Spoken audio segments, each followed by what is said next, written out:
में दुख वो लोग पाते हैं जिनके 7 बज गए, सूर्य भगवान आ गए, अभी तक दरवाजा नहीं खुले, खिड़कियां नहीं खुली, सो रहे हैं, राक्षस राज अभी सो रहे हैं।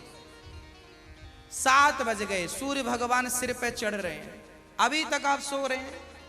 क्या ये हमारी सभ्यता, हमारा संस्कार है? ना, हमारे संस्कार हैं जब हम छोटे थे ना, ये दास अपनी बात कर रहा है, जब हम 10 वर्ष के थे तब हम मंदिर में पूजा करते थे। हम मंदिर में, हमारे पिताजी मंदिर में पुजारी थे, एक मंदिर की पूजा करते थे। तो हम जब 10 साल के थे तब हम 4 बजे स्नान करके 5 बजे पूजा खत्म करके और 5 से 6 बजे तक में सुंदर कांड का रोज पाठ करते थे, हनुमान चालीसा का रोज पाठ करते थे, रोज पाठ करते थे। 6 बजे, सवेरे 6 बजे मंदिर की पूजा और पाठ करके बाहर आ जाते थे अपने काम के लिए, और 6 बजे बाहर आकर गाय के लिए घास लेने के लिए खेत चले जाते थे।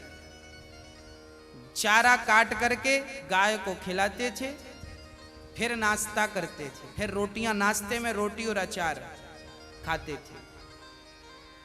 हाँ, कभी गुड़ भी खा लेते थे रोटी के साथ। ये दिनचर्या थी।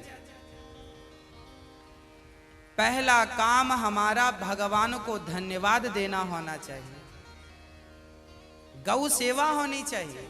ये हमारे संस्कार, हमारा रक्त, हमारे रक्त में है ये।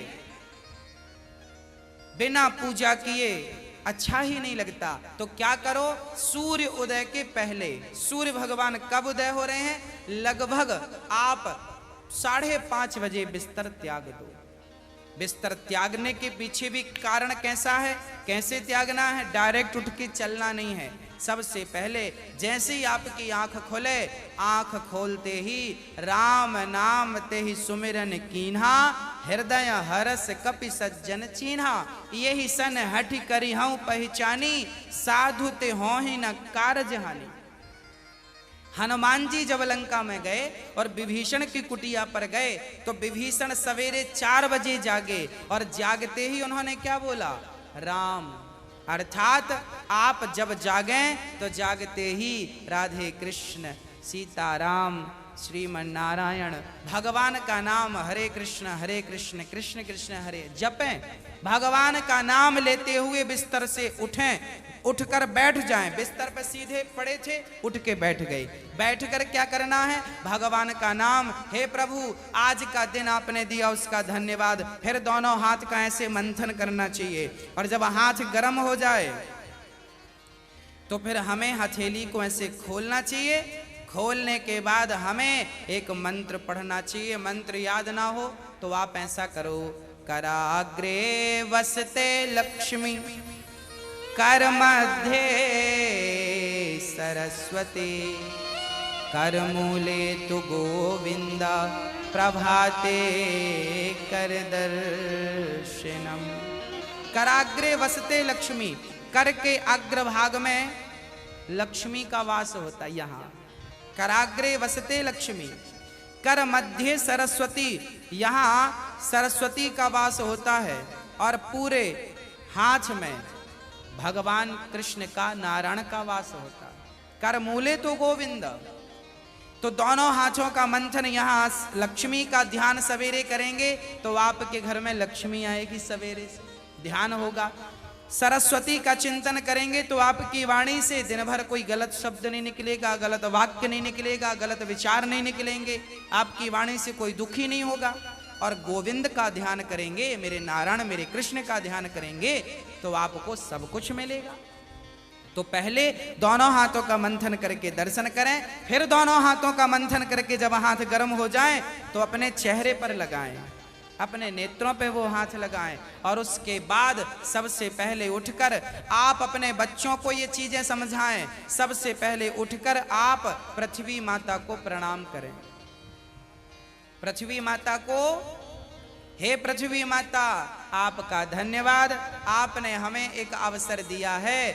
आपके ऊपर हम कितना पाप करते हैं। हाँ, मलमूत्र जैसी गंदगी त्यागने के लिए हम मजबूर हैं। माँ, हमें क्षमा करना। पृथ्वी माँ को प्रणाम करना चाहिए। उसके बाद आप अपना पांव बिस्तर के नीचे रखें। हाँ, उसके बाद बिस्तर के नीचे पांव रखें और सबसे पहले सवेरे बढ़िया सा पानी पेट भर के पीना चाहिए। मैं थोड़ा स्वास्थ्य की बात भी आपके लिए कर दूं। बच्चों को तो जानकर रात के तांबे का बर्तन, जानते हैं, कॉपर, तांबे के लोटे में धुलकर पानी भर दो, उसे ढक दो और वही तांबे के बर्तन में जो रात भर से पानी पड़ा था, उस पानी को सवेरे बच्चों को पिलाओ। वो तांबे के पात्र का जब पानी बच्चे पिएंगे तो वो बच्चों की बुद्धि प्रखर होगी, बच्चे प्रखर बुद्धि वाले होंगे। यदि आपके घर में चांदी का सिक्का है तो आप लोटे पर चांदी का सिक्का भी डाल सकते हैं। नहीं है तो कोई बात नहीं। चांदी का सिक्का जब लोटे पे डालेंगे और उसमें पानी भरेंगे, पानी का स्पर्श चांदी और तांबे से जब होता है तो पानी शुद्ध हो जाता है, पानी के दोष समाप्त हो जाते हैं और पानी की शक्ति बढ़ जाती है। अरे फिल्टर करने वाली मशीनें जो आपने घर में लगवा रखी हैं, आरओ, ये क्या करते हैं? ये पानी वेग से जाता है, टकराता है, टकराने से पानी की शक्ति घटती और बढ़ती है। सबसे ज्यादा शक्तिशाली पानी कौन सा? झरने का पानी। गंगा का पानी शक्तिशाली क्यों है? क्योंकि वो हजारों किलोमीटर की यात्रा करता है, पानी पत्थर से टकराता है, उसकी शक्ति बढ़ जाती है। तो चांदी और कॉपर की जब पानी स्पर्श करता है तो उसकी शक्ति बढ़ जाती है। वो पानी आप अपने बच्चों को पिलाएं, आप पिएं। 1 लीटर पानी सुबह बच्चों को पिलाएं उठकर, और बच्चों को जब पानी पिलाएंगे, पेट में पानी जाएगा तो पेट की सारी गंदगी साफ होगी। आप अपनी क्रियाओं से निवृत्त हों और उसके बाद आप स्वच्छ कपड़े पहने और सबसे पहले हिंदू परंपरा के अनुसार 1 लोटे में जल भरें, तांबे के लोटे में, और सबसे पहले बच्चों के हाथ से 1 लोटा जल सूर्य भगवान को चढ़वाएं। जिसकी बुद्धि बिल्कुल शून्य है, जिन बच्चों की बुद्धि कम है या शून्य है, ऐसे बच्चे यदि जल चढ़ाएं तो उनकी बुद्धि प्रखर हो जाती है सूर्य नारायण की कृपा से। आप सभी बच्चों को, हम सब हिंदुओं को, चाहे वो स्त्री हो या पुरुष हो, बालक हो या बालिका हो, सबको सूर्य भगवान को जल चढ़ाना चाहिए। कैसे चढ़ाएं? ओम सूर्याय नमः, आदित्याय नमः, भौमाय नमः, खगाय नमः, भास्कराय नमः। सूर्य भगवान के 12 नाम आप ले लीजिए और जल चढ़ाइए, सूर्य भगवान को प्रणाम कीजिए, खड़े खड़े 7 बार घूम जाइए, प्रदक्षिणा कीजिए। सूर्य भगवान की 7 परिक्रमा होती हैं, 7 प्रदक्षिणा कीजिए सूर्य भगवान की। और उसके बाद यदि आप पति पत्नी में कोई खटापटी चल रही है, झगड़ा चल रहा है, तो आप भी जल चढ़ाएं सूर्य भगवान को, पर उसमें आप थोड़ा सा गुड़ डाल लें, गुड़, मीठा पानी।